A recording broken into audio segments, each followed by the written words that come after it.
Already know we back at it again. It's your boy Quavo, and this is the channel. You know what it is.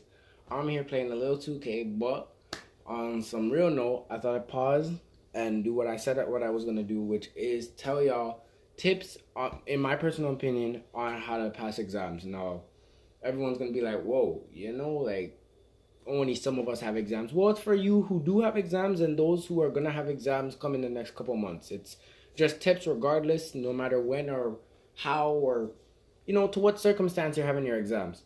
So my first tip one, is go through all your tests.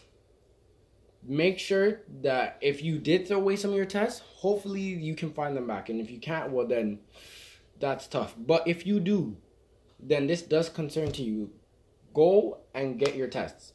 Go through them, see the mistakes you made, look at the different formulas, look at the notes your teacher gave you. Those things will definitely help you in where you can, maybe where you got 2 marks, you can get 3 marks because now you realize the mistake and it's fresh in your brain and you can go over it and reassess it and redo the question with different numbers and see if you got it right and all kinds of stuff like that.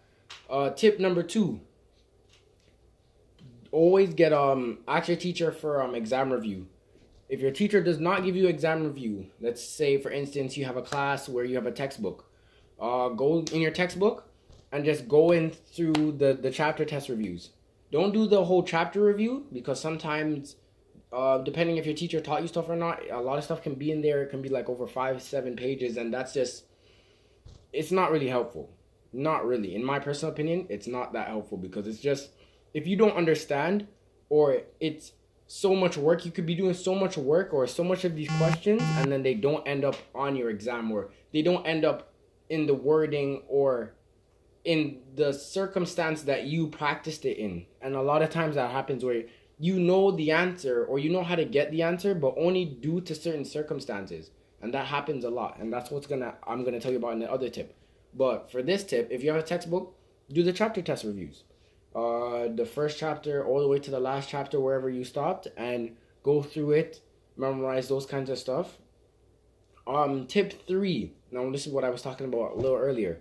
Tip 3 would be you basically going through the chapters, like if you have your past tests, going through the chapters that you know you did the worst on. So if you know that, for instance, for me in physics, I had physics this semester. So in physics, you have Newton's laws all the way down to forces.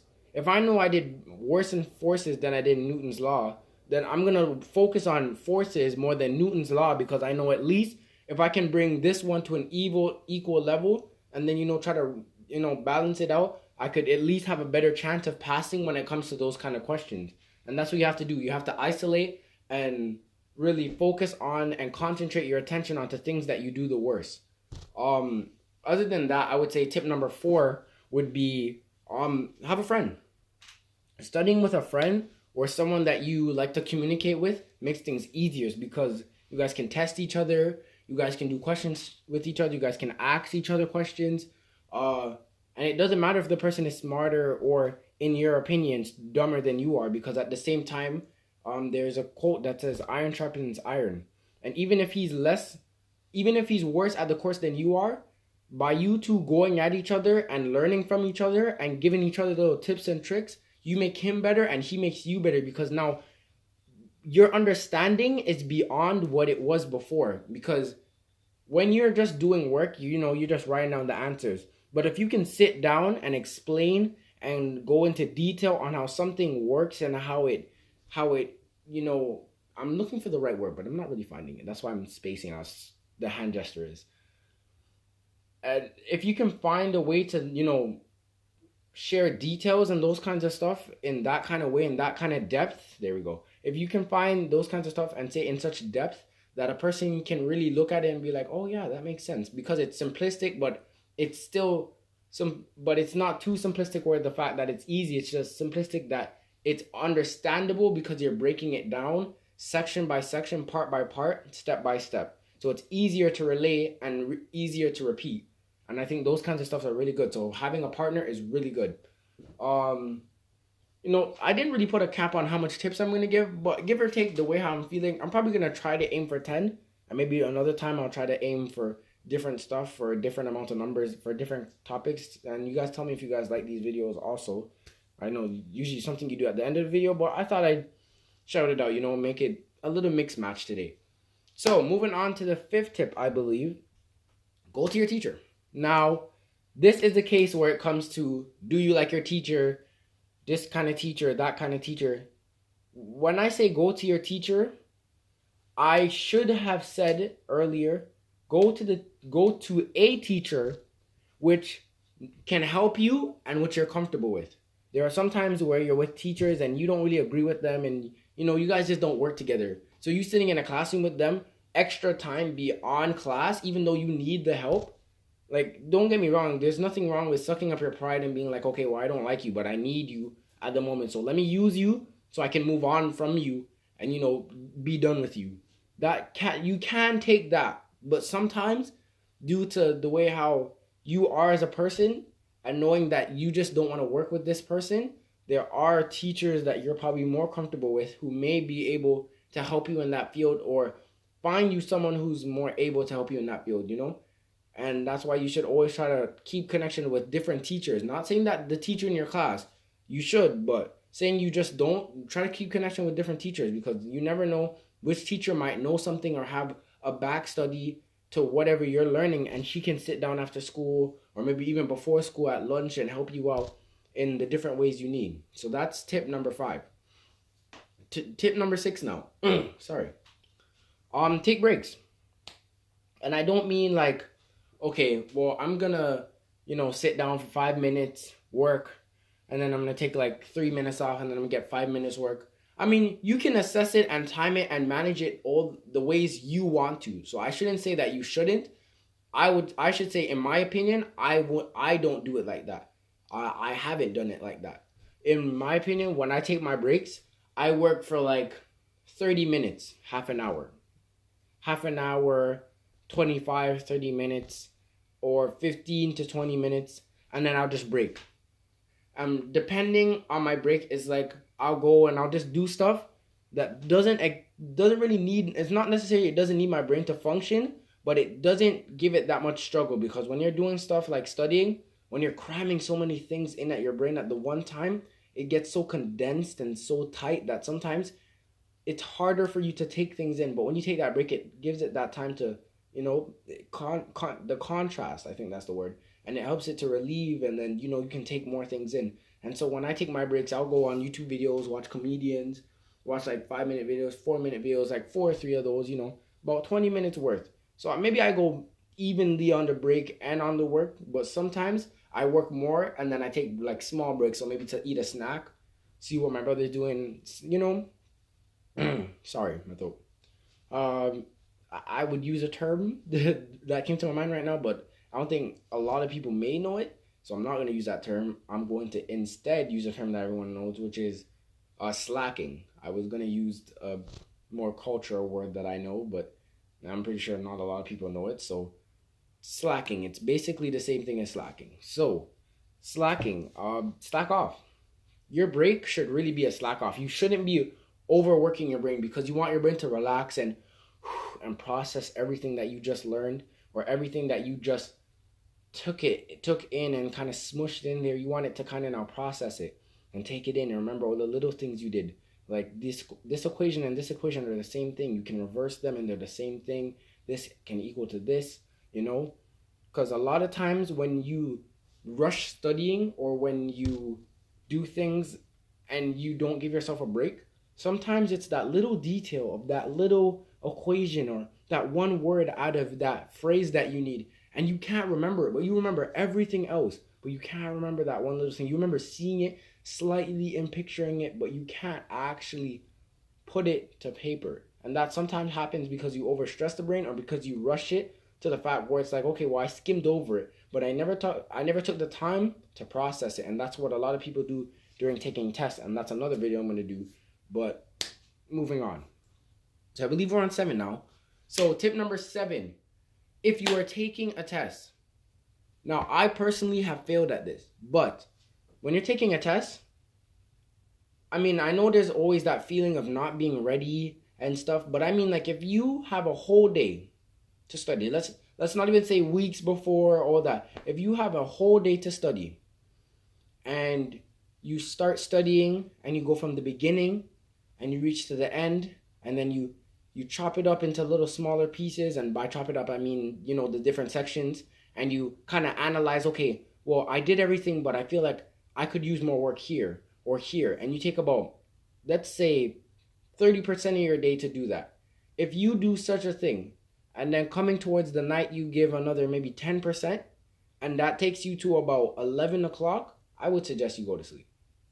If you're doing a test, it's great to have the knowledge, but if you're not awake, you can't actually do anything, and proper sleep is a real thing.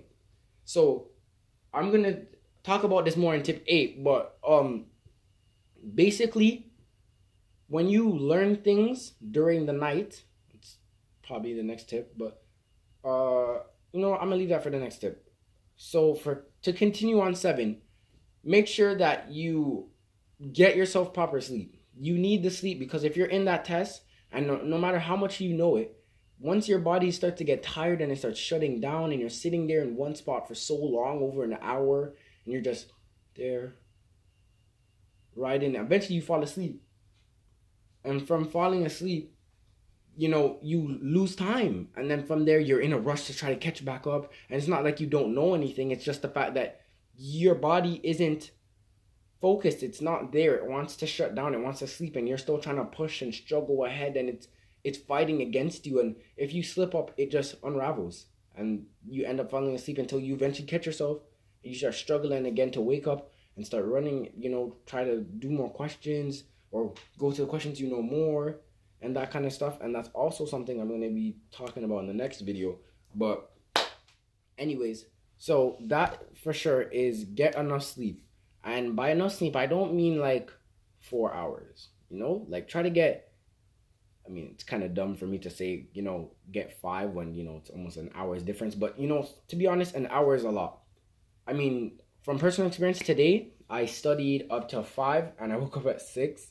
So to feel the difference of like only sleeping for an hour and struggling to do a test, like sometimes I felt like I dozed off and I didn't even know I dozed off. And I would just get back up and try to power through it, start talking to myself, start analyzing, okay, I know that this and this make this formula. I know this and this make this formula. Those kind of connections, those kind of things. And, to try to keep myself up. But a lot of times your body can be overpowering, and if you can't fight it, you'll just drop asleep. And that could be an automatic 0 no matter how much you studied. And that's really sad, because that means you put in the effort, but you can't now show it because now you're unable to prove it. So that's really a hard case. Going on to tip number 8, which is what I was saying before, which is, I'm gonna get some juice, because oh my god, man. Oh. But going on to tip number 8, which is the fact of memorization.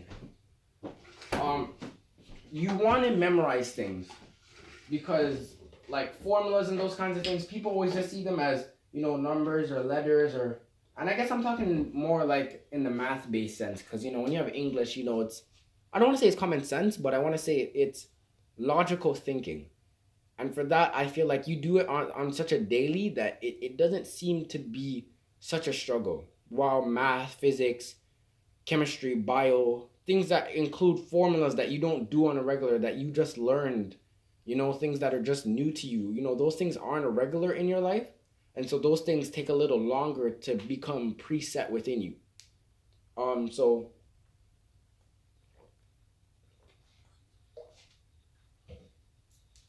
Thank you. So that would be tip number 8, which is memorization. I don't mean memorize as, okay, V equals delta D over delta T. Like, no. I mean memorization as little things that may help you to remember.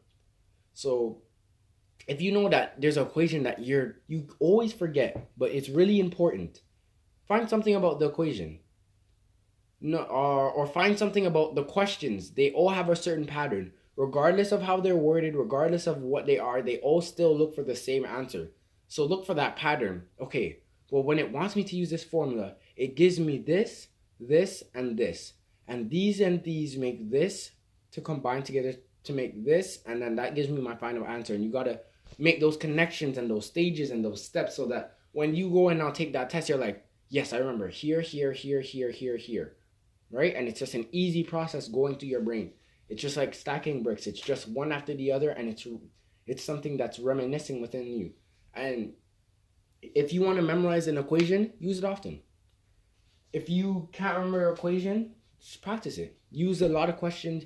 Do a lot of questions that invoke you to use that equation. And soon maybe you won't even have to use the steps because it's so in tune with your brain and so fresh on your mind that as soon as you see an equation like it, oh, that's what it is. Right? And I know this, some of the stuff sound hard or they sound like they take hours, but talking from someone who basically is lazy, I am lazy in certain cases. Talking from someone who's lazy, it really is just the fact of, okay, well, yeah, I may be lazy, but it's what do I want? And, you know, they always say that, you know, sorry. My throat was killing me for some reason. They always say, you reap what you sow. So if you sow in, you know, if you put in the work, you put in the effort, it will reap out and possess great things. Hey.